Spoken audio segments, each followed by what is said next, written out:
أليستر كراولي زار الجزائر ودخل مدينة صفار الصحراوية، وقال إنه تواصل مع ملك الشياطين لمدة 10 أيام. فإزاي قدر كراولي يدخل ويخرج منها سليم؟ هل الشيطان دله على طريقة الخروج من متاهات صفار؟ الشخص اللي في الصورة هو واحد من أكبر عبدة الشيطان في العالم، ومؤسس عبادة الشيطان في العصر الحديث، مخترع ديانة اسمها السينما، وبيستخدموا فيها تمرينات التأمل واليوجا للاتصال بالعوالم الأخرى. أليستر كراولي أطلقوا عليه أسماء كتير، منها ابن الشيطان، رسول الشهوات، صديق الشيطان. لكن الدكتورة مايا صبحي قالت عليه إنه التجسد البشري للشيطان على الأرض. اتولد عام 1875 في أسرة غنية جدا، لكن تدين عيلته ما منعهوش إنه يتحول إلى شيطان متصل بالعوالم الخفية والعلوم الباطنية. والدته إيميلي كانت بتعاني من تصرفات ابنها الشيطان الصغير. لما وصل سنه 8 سنوات بدأ يضرب أصدقائه بقسوة وعنف، لدرجة إن أصحابه أطلقوا عليه اسم الوحش كراولي، وكان بيقطع جثث الحيوانات ويحتفظ بأعضائها في قماش، وأحيانا يحرقهم أحياء. والده نقله مدرسة داخلية مسيحية لتحسين وضبط سلوكه وتصرفاته، لكن ده خلاه يكره الدين أكتر. والدته كانت بتعتقد إن الشيطان بيسيطر عليه وعلى أفكاره وأفعاله، وكانت بتخاف منه وباستمرار تاخده وتروح الكنيسة على أمل خروج الشيطان منه. لكن بعد وفاة والده ورث كراولي تلت ثروته وأصبح مليونير، وكان عمره 18 سنة. استغلها في كل ما يخالف الدين، فكان بيشرب الخمور ويمارس العلاقات المحرمة يوميا حتى أصابه مرض قذر. لف العالم وزار آثار حضارات المايا والهند والصين وأفريقيا، وأثناء رحلاته كان بيجمع كل كتب السحر الأسود النادرة والتعويذ القديمة، وكان بيدرسها كويس جدا حتى خرج للعالم بدين جديد وإله شيطاني والعياذ بالله. في عام 1895 التحق بجامعة كامبريدج في إنجلترا، ودرس العلوم النفسية والروحانية وعلوم الأدب الإنجليزي، وجندته المخابرات البريطانية فأصبح عميل وجاسوس ليهم. انضم بعد كده لأخطر جماعة سرية في بريطانيا، وهي جماعة رهبان الفجر الذهبي الهرمسية، وكانت بتضم عدد كبير من عبدة الشيطان والسحرة. فكرهم كان عبارة عن مزيج بين السحر في الحضارة المصرية القديمة والأفكار والتعليم الباطنية، وكان سبب انضمام كراولي للجماعة هو رغبته في إنشاء تنظيم خاص بيه متصل بالعوالم الخفية. وفضل فترة من الزمن بيجتمع معاهم ويمارس طقوسهم السوداء، وبيتعلم منهم المعارف الخفية السحرية، لحد ما قرر ينفصل عنهم وينعزل عن العالم ويسكن في قصر مهجور كان ملك والده، وتحول القصر لبيت الشيطان، وبدأ يمارس فيه كل أعماله الشيطانية، من تقديم قرابين للشيطان بدأت بالكلاب والقطط وانتهت بالأطفال، وإقامة حفلات مخلة جماعية إرضاء للشيطان ووسيلة للاتصال بالكيانات الشريرة المخيفة في العوالم الأخرى. وما كانش حد يقدر يقرب من القصر بسبب الأصوات المخيفة اللي بيسمعوها الناس بالليل وسمعة القصر السيئة. وبعد وفاة أليستر كراولي عثروا على جثث لأجساد بشرية صغيرة داخل القصر. Why do they do such wicked things in these cupboards? Because they're pleasing Satan. The lower you become, the more vile you become, the more pleased Satan is with you, and therefore the more power you'll get when you die. And they believe this? They believe it. Why did they kill that baby? Why sacrifice a child? Satan likes pure sacrifice, and human sacrifice is better than animal sacrifice, so they are pleasing the master.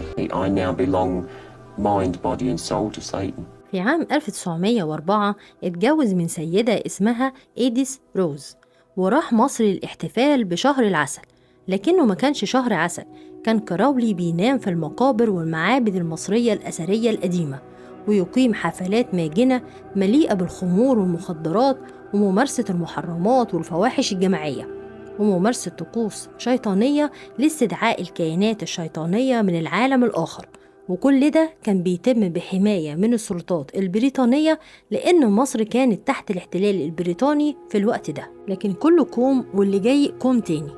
كراولي في أحد كتبه حكى إنه قضى 3 أيام كاملة داخل الهرم الأكبر، وتواصل مع كائن اسمه أيوس، مرسل من الإله حورس، واحد من آلهة الحضارة المصرية القديمة، وأملى عليه التعاليم والطقوس الموجودة في كتاب القانون. وده الكتاب اللي أصدره كراولي بعد كده، وأضاف عليه كتير من التعاويذ السحرية المكتوبة في كتاب العزيف لاستحضار الموتى والشياطين القديمة اللي عاشت على الأرض قبل مجيء البشر، وعثر على نسخة منه مترجمة بالإنجليزية. وادعى كراولي إن حورس طلب منه حماية القبور المصرية من السرقة اللي بيقوم بيها الإنجليز، وحماية الطقوس السحرية المكتوبة على جدران المعابد الأثرية. كراولي اتكلم عن دين جديد اسمه سلمة في كتاب القانون، وقال كل رجل وامرأة هو نجم أو إله، بمعنى أن تعبد نفسك، فأنت المسؤول عن خيرك وشرك. وكتب عبارة بتقول العصيان هو مفتاح السعادة، ولا أحد يستحق العبادة سوى الشيطان والعياذ بالله. وقال كمان افعل ما تريد، فهذا هو القانون كله. عشان كده اتقال إن أليستر كراولي هو نسخة إبليس على الأرض. وكتير من الناس دخلوا في ديانة السينما، ومنهم تلميذه أنطون لافاي مؤسس كنيسة الشيطان. ولو عايزين تعرفوا أكتر عن عبدة الشيطان وطقوسهم، شوفوا الفيديو ده، هتلاقوا اللينك في صندوق الوصف. روز زوجة كراولي كانت بتساعده في أعماله الظلامية، فأجروا شقة في مصر وخصصوا غرفة أقاموا فيها معبد لممارسة طقوس استدعاء الآلهة المصرية القديمة. واعترفت روز بأنهم كانوا بيستدعوا حورس إله الشمس، واستخرجوا عدد 666 موميا من أحد المعابد، وهو عدد الوحش أو الدجال اللي هيظهر في آخر الزمان بحسب المفهوم المسيحي. أليستر كراولي زار الجزائر ودخل مدينة صفار الصحراوية، وقال إنه تواصل مع ملك الشياطين لمدة 10 أيام، وكان معاه مجموعة من السحرة والمعجبين بيه، كلهم ماتوا داخل كهوف صفار، وهو الوحيد اللي قدر يخرج سليم. وده كان أمر عجيب وغريب، لأن صحراء صفار عبارة عن كهوف جبلية مسكونة بالجن، وتعتبر أعجوبة من عجائب الدنيا يقدر عمرها ب20,000 عام. وداخل الكهوف الجبلية توجد رسومات ورموز حيرت العلماء، ومفيش إنسان يقدر يدخلها ويخرج حي. ولكن العلماء صوروها من أعلى وقالوا إنها مدينة موجودة قبل مجيء البشر على الأرض. فإزاي قدر كراولي يدخل ويخرج منها سليم؟ هل الشيطان دله على طريقة الخروج من متاهات صفار؟ سؤال محدش يعرف إجابته حتى الآن. كبرت شعبية كراولي، وأصبح عدد المجانين والمعجبين بيه كتير، لدرجة إنهم كانوا بيقدموا أبنائهم قرابين أو يقطعوا أجزاء منهم ويقدموها له، واضطر إنه يختار جزيرة يجتمع فيها معاهم بعيد عن الناس، فاختار جزيرة اسمها كورفو بالقرب من جزيرة صقلية اليونانية. وطبعا كان مكان شيطاني بتقام فيه الحفلات الماجنة لتحضير الشياطين وعزف نوع معين من الموسيقى لاستجلابهم، زي جزيرة إبستين اللي كان المشاهير الأمريكان بيروحوا فيها يجددوا شبابهم من دم المراهقين. الأهالي في الجزيرة لاحظوا اختفاء المراهقين وقرروا يهاجموا كراولي وكل اللي معاه، لكنه قدر يهرب، والمكان فضل مرعب وشيطاني لحد يومنا هذا. كراولي اتجوز 5 سيدات، 4 منهم اتخلصوا من حياتهم بنفسهم، وواحدة اتجننت وأدمنت الخمر والمخدرات.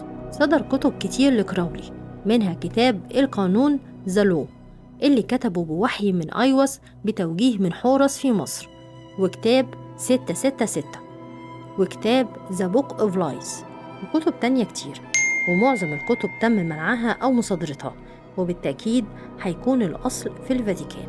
والكتب دي شكلت الأساس لعبادة الشيطان في الوقت الحاضر، وشباب كتير في العالم العربي والغربي بيمشي على نهجه في طقوس التحرر وفعل المعاصي والفواحش لإرضاء الشيطان.